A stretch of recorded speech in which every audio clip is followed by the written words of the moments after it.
Bismillahirrahmanirrahim. Değerli basın mensupları, malumunuz bugün 15 Temmuz. Hain darbe girişiminin yıl dönümü. İhanet şebekesinin namlularını millete çevirerek 250 cana kıymasının üzerinden tam bir yıl geçti. Bu vesileyle ben şehit olanlara bir kez daha rahmet diliyorum. Başta yakınları olmak üzere bütün milletimize de bir kez daha sabır ve başsağlığı diliyorum. 15 Temmuz kalkışmasını ülkeyi işgale hazır hale getirme veya bir iç savaşa sürükleme olarak isimlendirmek de pekala mümkündür. 15 teşebbüsün sahipleri 40 yıl boyunca hazırlık yaptılar. Güç ve servet biriktirdiler. Adam devşirdiler, tuzak kurdular. 40 yıl boyunca önleri açıldı, palazlandırıldılar, zulümlerine seyirci kalındı, devlet desteğiyle başkalarını tüketerek büyüdüler. 15 Temmuz'da darbe teşebbüsünde bulunanlar, devletle ve hükümetle içli dışlı oldukları dönemlerde kendilerine rakip veya önlerinde engel olarak gördükleri kişi ve kurumları bertaraf etmek için türlü entrika ve kumpaslar kurmaktan bir an bile geri durmadılar. Bunun için sahip oldukları medya organlarıyla birlikte resmi makamları ve sahip oldukları yetkileri de sonuna kadar kullandılar. Bu zulümlerin pek çoğunu da devlet yetkililerinin, devleti idare edenlerin bilgisi ve onayıyla yaptılar. 40 yıl boyunca her dönem güç kimin elindeyse onunla işbirliği halinde biriktirdikleri güç takdiri ilahi ve bir lütfu ilahi ile 15 Temmuz gecesi 40 yıl boyunca biriktirdikleri 4 saatte tuzla buz oldu. Milletimiz daha önceki darbe teşebbüslerinde olduğu gibi olaylara seyirci kalmadı. İlk andan itibaren alanlara çıkıp darbe teşebbüsünü püskürttü. Bu bir halk devrimiydi. Olayların gidişatı netleşinceye kadar ortalıkta görünmeyip seyirci kalmayı tercih edenler darbenin başarılı olmayacağı, darbenin başarısız olduğu anlaşıldıktan sonra milletin yaptığı devrimi çalmaya ve milletin darbeyi engelleyen evlatları aleyhine bunu kullanmaya başladılar. Darbecilere karşı en ön safta göğüslerini siper eden dindar halkı ve mensup oldukları cemaatleri, tarikatları FETÖ ihanet şebekesiyle aynı kefeye koyanlar, FETÖ'nün iplerini elinde tutan odakların amaçlarına hizmet etmektedirler. FETÖ, hain planlarını perdelemek ve gerçek niyetinin fark edilmesini geciktirmek için cemaat adı altında çalışmalarını yürüttüğü için en büyük zararı da dini kurum ve kavramlara verdi. Nasıl ki asker üniforması ile darbeye teşebbüs ettikleri için bütün askerlerin veya bizatihi askerlik kurumunun kötülenmesi mümkün değil ise, melanetlerini gizlemek için kendilerine cemaat ismi vermiş olmaları da bu nedenle İslami bir kavram olan cemaat mefhumunun kötü görülmesi ve İslami cemaatleri FETÖ ile aynı kefeye koymakta mümkün değildir. Aksine davranış zulümdür.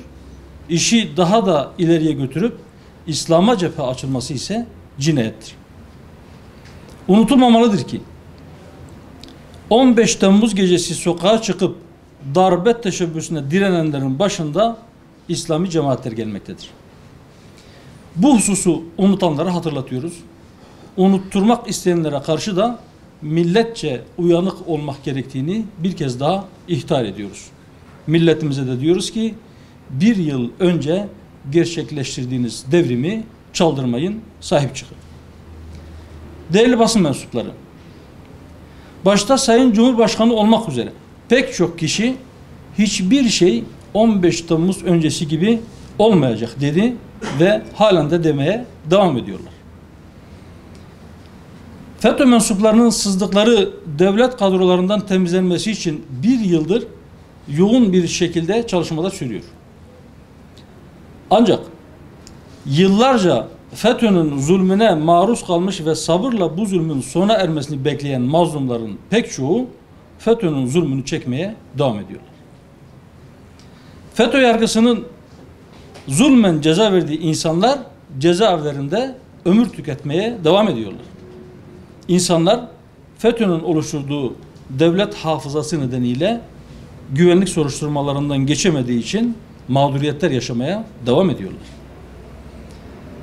Darbe teşebbüsünün yıl dönümünde yine bir 15 Temmuz günü yetkililere aracılığınızla çağrıda bulunuyorum.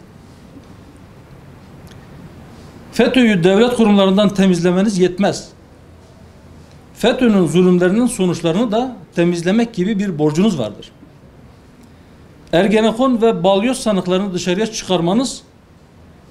çıkarmış olmanız FETÖ kumpaslarının sonuçlarını temizlemiş olduğunuz anlamına gelmiyor.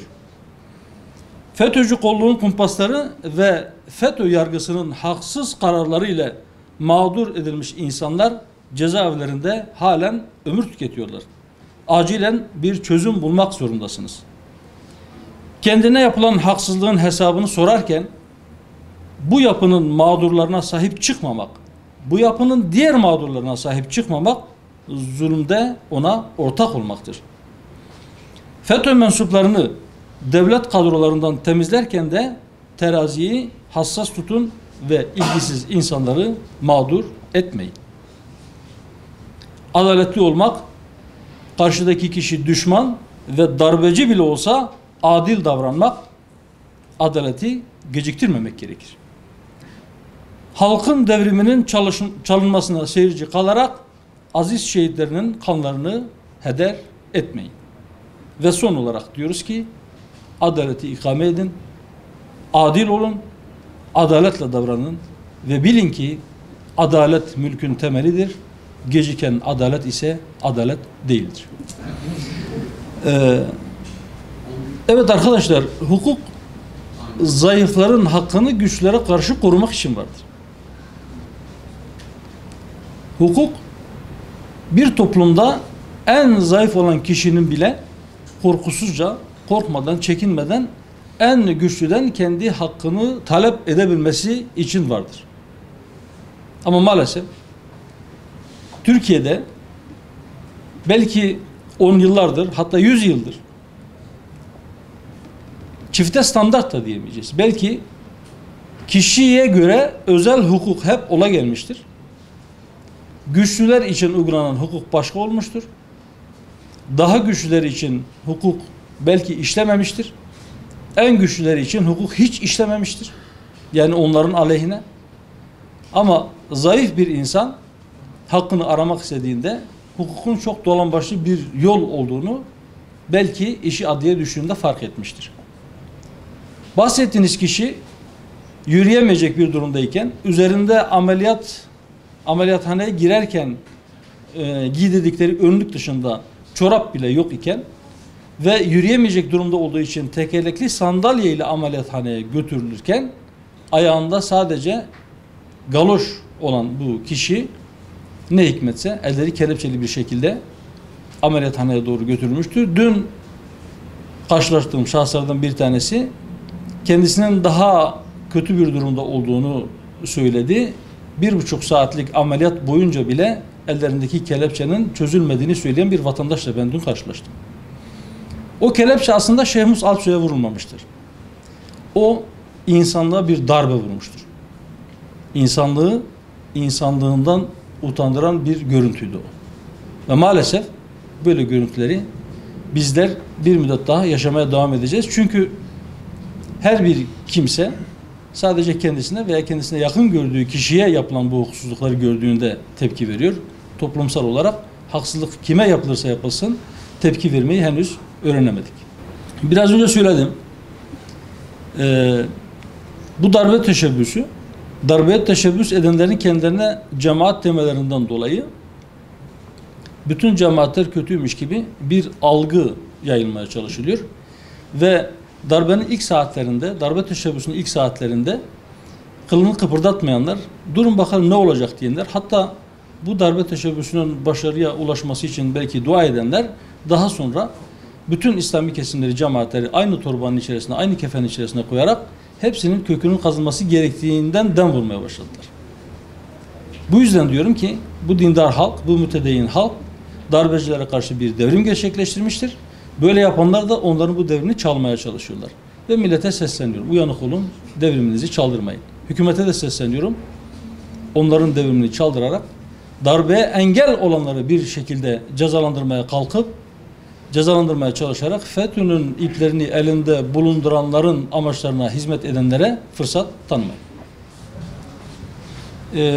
Jibona ku persa ve jibona ku cari ki darbe çeyna bin lazım beri her tişti adalet tesis bu.